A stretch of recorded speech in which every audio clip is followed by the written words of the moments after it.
Imagine a vision so compelling, so revolutionary it captivated Silicon Valley's brightest minds and deepest pockets.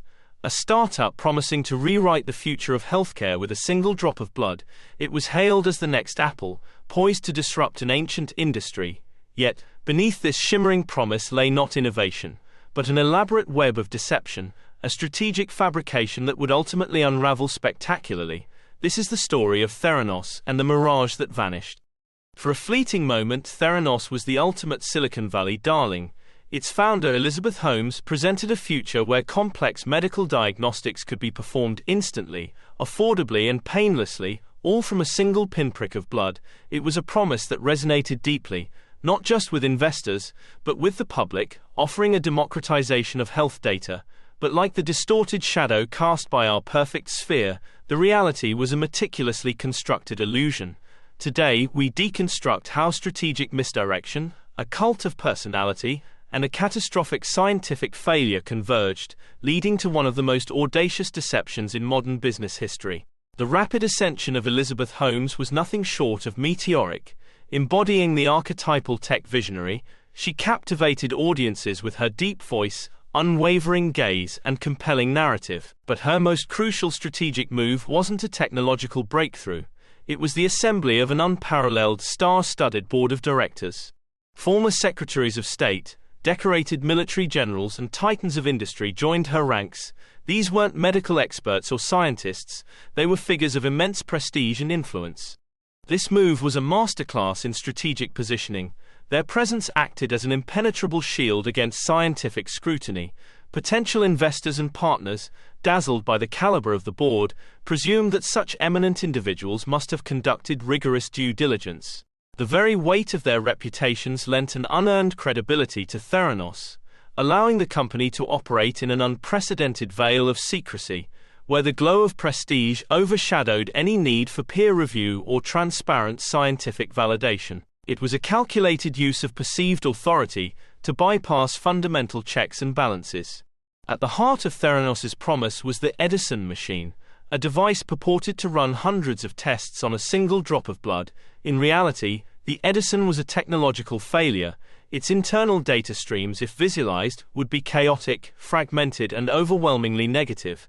Yet to the outside world, Theranos projected an image of flawless efficacy. This was the art of obfuscation. Rather than admit failure, Theranos systematically faked medical data. When the Edison couldn't perform, patient samples were covertly run on modified commercial laboratory machines, producing results that were then attributed to their own technology. The clean, flowing data streams presented to investors and partners were a complete fabrication, carefully engineered to maintain the illusion of progress and scientific triumph. Tactical decisions were made to ensure this deception remained hidden. Whistleblowers, often internal scientists who raised legitimate concerns about the Edison's performance and the falsification of data, were systematically silenced, intimidated, or pushed out. The company operated under extreme compartmentalization, with different teams aware of only fragments of the operation, ensuring no single individual could piece together the full picture of the fraud. This deliberate strategy created an environment where scientific integrity was sacrificed for the sake of maintaining a captivating yet utterly false narrative. The failing data streams were not just ignored, they were actively suppressed, ensuring the pristine outward image remained untarnished. The meticulously constructed house of cards, however, could not stand indefinitely. The critical turning point arrived when investigative journalism, spearheaded by the Wall Street Journal, began to pierce the veil of secrecy. Articles detailing the Edison's failures and the questionable practices within Theranos started to appear, slowly chipping away at the company's impenetrable facade. As public scrutiny intensified, regulatory agencies, notably the Centers for Medicare and Medicaid Services or CMS, finally demanded raw data and detailed operational insights. This was the moment of sheer panic.